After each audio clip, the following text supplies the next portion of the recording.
నమస్కారం. ఇప్పటిదాకా మైండ్‌లో సెక్షన్ 1లో ఉండే సెంటర్‌లు, వాళ్ళ ఇంటరాక్షన్ ఎలా ఉంటుంది? అవి వాటి క్యారెక్టరిస్టిక్స్ ఎలా ఉంటాయి? అవి ఎలా పనిచేస్తుంటాయి? ఐ సెంటర్ అంటే అది జ్ఞానానికి సంబంధించింది, స్పృహతో కూడిన నిర్ణయాలకు సంబంధించింది. ఈ సెంటర్ అంటే అది ఎమోషన్స్‌కి సంబంధించింది. ఆహ్, తొందరపడి తీసుకునే నిర్ణయాలకు సంబంధించిందని. ఎస్ సెక్షన్ సెంటర్ అంటే సెన్సోసిటీ సెంటర్ అని. సో ఏంటంటే మనం ఆగ లేకుండా చేసుకునే ఇప్పుడు ఆకలి కాదు, ఆకలి ఉండదు, కానీ అది తినాలని తాపత్రయం ఉంటుంది. సో అలాంటి సిచ్యువేషన్ లేదా సెక్షువల్ యాస్పిరేషన్స్ చాలా చాలా ఎగ్జాంపుల్స్ తీసుకోవచ్చు. మనం మనం మన జాగ్రత్తగా అబ్జర్వ్ చేసుకుంటే తెలుస్తుంటుంది అది ఎస్ సెంటర్ అఫైరా, ఈ సెంటర్ అఫైరా, ఈ సెంటర్ అఫైరా అనేది. సో ఇప్పటి నుండి ఎప్పుడు కుదిరితే అప్పుడు, ఎప్పుడు వీలైతే అప్పుడు మీకు లోపల వచ్చిన ఆలోచన కానీ లేదా ఎదుర్కొతున్న సంఘటన కానీ సాధ్యమైనంత వరకు చుట్టుపక్కల వాళ్ళు వీడి ఈ సెంటర్ పనిచేసింది, వీడి ఎస్ సెంటర్ నుంచి వచ్చింది ఆలోచన అనే ప్రక్రియ కంటే మనలోకి వచ్చే ఆలోచన ఏ సెంటర్ నుంచి వచ్చింది, మనకు వస్తున్న ఐడియా ఎలా సెంటర్ నుంచి వచ్చింది, మనం చేసే ప్రతి థాట్ మన యాక్షన్ ఏ సెంటర్ యొక్క అవుట్పుట్ కింద వచ్చింది. థాట్ టైంలో మనం ముందులో గుర్తుపట్టలేము. థాట్ నుండి ఒక యాక్షన్ అయిపోతుంది, యాక్షన్ బిహేవియర్ వస్తుంది. బిహేవియర్ అయితే అబ్జర్వ్ చేయగలం కదా తర్వాత అయిపోయిన తర్వాత. సో ఇది అబ్జర్వ్ చేస్తున్నప్పుడు ఆటోమేటిక్గా దేని నుండి వచ్చింది సెంటర్ అనేది ముందు రికగ్నైజ్ చేయగలిగితే నెమ్మదిగా థాట్ పొజిషన్కి షిఫ్ట్ అవుతుంది గ్రాడ్యువల్గా. ముందు బిహేవియర్ టైంలో అబ్జర్వ్ చేసుకుంటూ వస్తుంటే అలవాటు అవుతుంది. ఆ అలవాటు అవుతున్న అబ్జర్వేషన్ ఆటోమేటిక్గా గ్రాడ్యువల్గా థాట్ టైప్కి వెళ్తుంది. థాట్ టైప్కి వెళ్ళింది ఇంకొంచెం ముందుకు వెళ్తుంది. ఈ అబ్జర్వేషన్ జాగ్రత్తగా అబ్జర్వ్ చేసుకుంటే అంటే కోడింగ్ డీకోడింగ్ అవుతున్నప్పుడే అబ్జర్వ్ చేయగలుగుతాం అన్నమాట మనకి తెలియకుండా. ఎప్పుడైతే అవుతాయో ఆటోమేటిక్గా ఫుల్ కంట్రోల్ వచ్చేస్తుంది మనకి. ఏది what to do, what not to do అనేది. ఇది 1 రోజు, 2 రోజులు, 3 రోజులు లేదా ఒకసారి 2 సార్లు 3 సార్లు అబ్జర్వ్ చేసి అయిపోయింది అని అనుకోవద్దు. మొదట్లో ఎంత కన్ఫ్యూజన్గా ఉంటుందంటే వచ్చిన ప్రతి ఆలోచన, ప్రతి బిహేవియరు ఐలోంచి వచ్చింది అనే ఫీలింగ్ వస్తుంటుంది. నా ఇంటెలిజెన్సే పనిచేస్తుంది అనే ఫీలింగ్ వస్తుంటుంది. కానీ అది నిశితంగా అబ్జర్వ్ చేస్తే కానీ తెలియదు. చాలా నిశితంగా అబ్జర్వ్ చేస్తే కానీ తెలియదు. ఒక చిన్న ఉదాహరణ చెప్తాను. సపోజు మనం ఫ్రెండ్ ఇంటికి వెళ్ళాము. ఆ ఫ్రెండ్తో మాట్లాడుతున్నాడు. ఆ ఫ్రెండ్ షర్ట్ మంచి బ్లూ కలర్గా ఉంది, మంచి డిజైన్గా అనిపించింది. షర్ట్ బాగుంది అని ఫీలింగ్ వచ్చింది నీకు.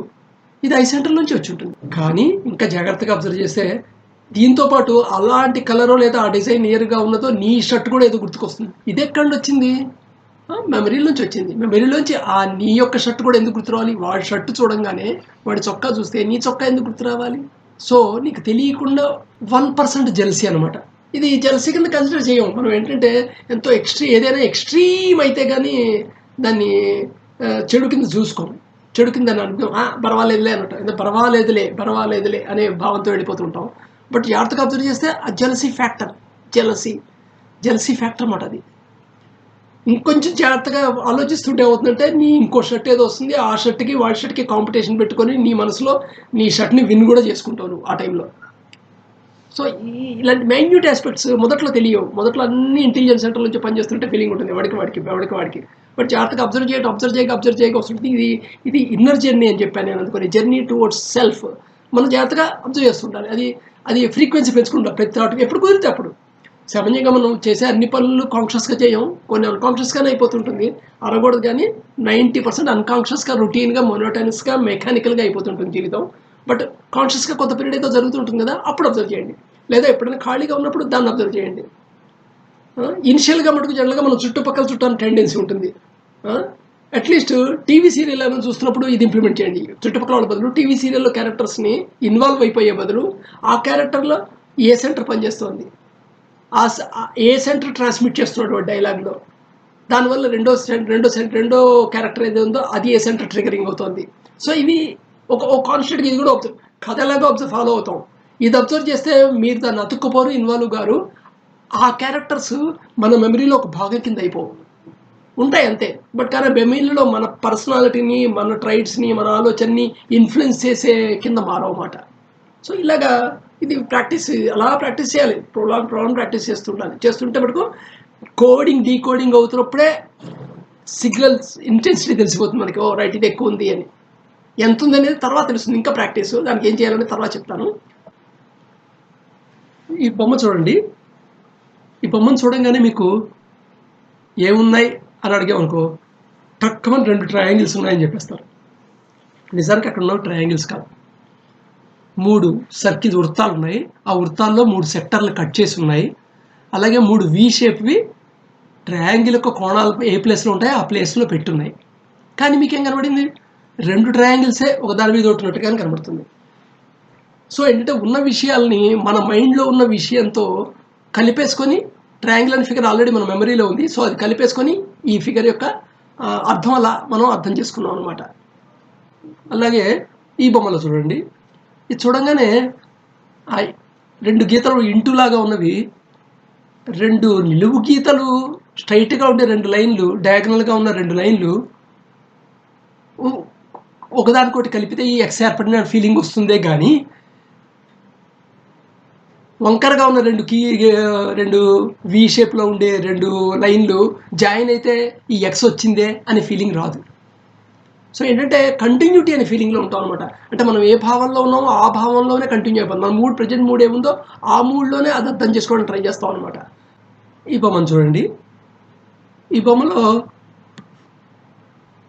మీరు మెరూన్ కలరు బ్యాక్గ్రౌండ్ అనుకుంటే అక్కడ ఫ్లవర్ వాజ్ ఉన్నట్టుగా అనిపిస్తుంది.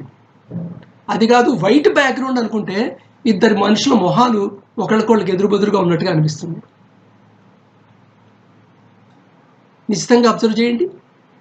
సో మీరు బ్యాక్గ్రౌండ్ ఏమిటి, నీ మనసులో ఆల్రెడీ ఫ్రేమ్ అయి ఉన్న బ్యాక్గ్రౌండ్ ఏమిటి అనే దాన్ని బట్టి ఎదుర్కొన్న విషయం అర్థమవుతుందే కానీ అక్కడ ఉన్నది అర్థమయ్యే ఛాన్స్ లేదన్నమాట. ఈ బొమ్మను అబ్జర్వ్ చేయండి, అక్కడ జింక డీర్ ఉంది, దుప్పి, అడవిలో దుప్పి ఉంది. అడవిని జాగ్రత్తగా చూస్తే అడవి లోపల కూడా ఇంకో దుప్పి ఉంది, పెద్ద దుప్పి, స్టాగ్ ఉంది. ఫస్ట్ మటుకు మనం దుప్పి మీద చేసపడుతుంది కానీ అడవిలో ఉన్నది పాము కాదు. కానీ ఏంటంటే ఉన్న వాటిని మీరు ఆల్రెడీ దుప్పిని చూశారు కాబట్టి టక్కుమని తొందరగా రికగ్నైజ్ చేయగలుగుతారు. ఓసారి రికగ్నైజ్ చేసిన తర్వాత మళ్ళీ రెండోసారి ఈ బొమ్మ చూసినప్పుడు ముందు అడవిలో ఆ చెట్ల మధ్యలో ఏర్పడిన ఆ కొమ్మలతో ఏర్పడిన పెద్ద దుప్పే కనబడుతుంది, ఫస్ట్ చిన్న దుప్పి ముందు కనబడదు. కానీ మొట్టమొదటిసారి చూసినప్పుడు చిన్న దుప్పి కనబడుతుంది. సో చిన్న దుప్పి ఫిగర్ ఇన్ఫర్మేషన్ మెమరీలోకి వెళ్ళిన తర్వాత పెద్ద దుప్పి దగ్గర ఈ సూపర్ ఇంపోజ్ అవుతుంది అనమాట. సో ఎందుకని మన లోపలికే చేరుతున్న విషయాలు మనం తర్వాత అబ్జర్వ్ చేసే విషయాలను ఎలా ఇన్ఫ్లుయెన్స్ చేస్తాయి అనే విషయం అర్థమవుతుంటుంది దీన్ని బట్టి. దీన్ని చూడండి, ఒక మనిషి మొహల్లా లేదు, బే కాదు LIAR అనే స్పెల్లింగ్ అది.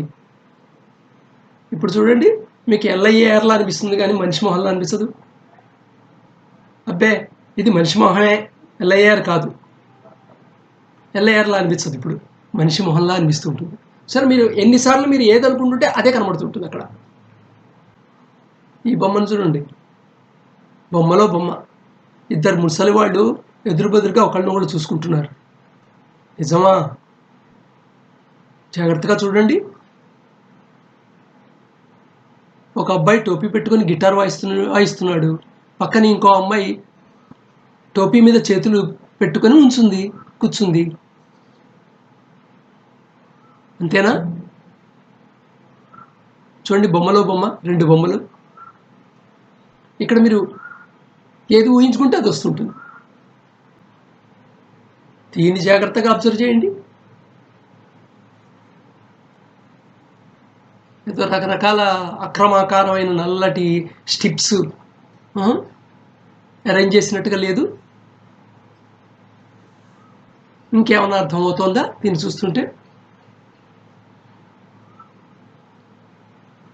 అదిగో ఇంగ్లీష్ అక్షరాలుగా అనిపించట్లా, LIF కనబడుతున్నాయా? Lift, LIFT, lift. ఇంకా చూడండి, మీకు లిఫ్టే కనబడుతుంది. 3 సిపాయిలు లైన్లో ఉంచున్నారు. ఎడమ నుండి కుడికి చూసుకుంటూ పోతుంటే ఎడమవాడు చిన్నగా, ఆ తర్వాత అంతకంటే కొంచెం పెద్దగా, కుడివైపు చివర ఉన్నవాడు చాలా పెద్దగా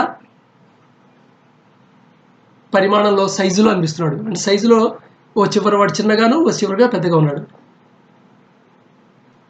మీరు వేలుతో కొలిచి చూసుకోండి స్క్రీన్ మీద, 3 ఒకే సైజులో ఉన్నారు.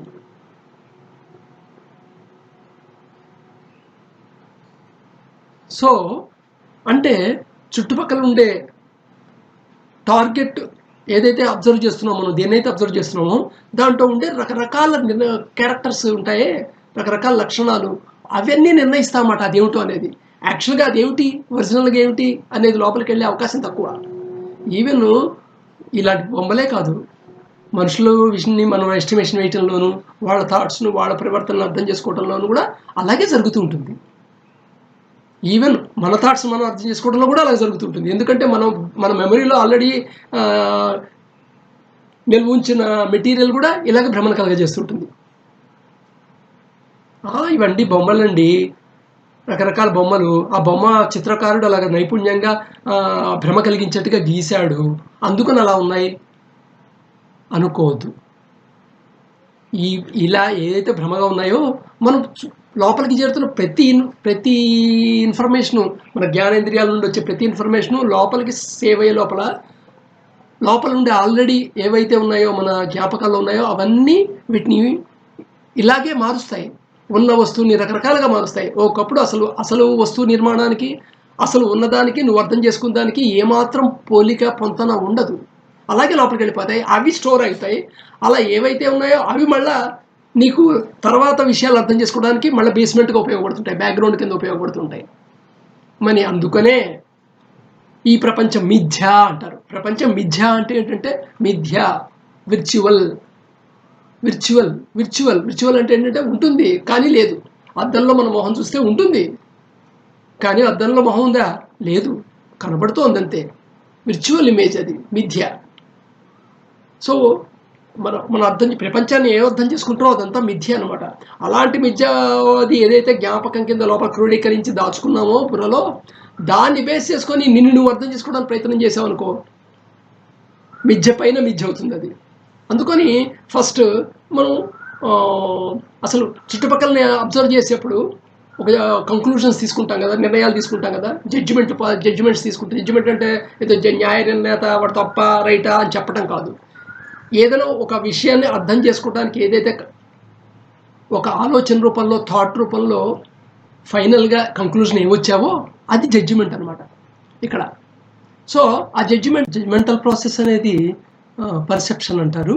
ఈ పర్సెప్షను అండ్ అట్రిబ్యూషన్ ప్రాసెస్ గురించి రేపు కూలంకషంగా తెలుసుకుందాం.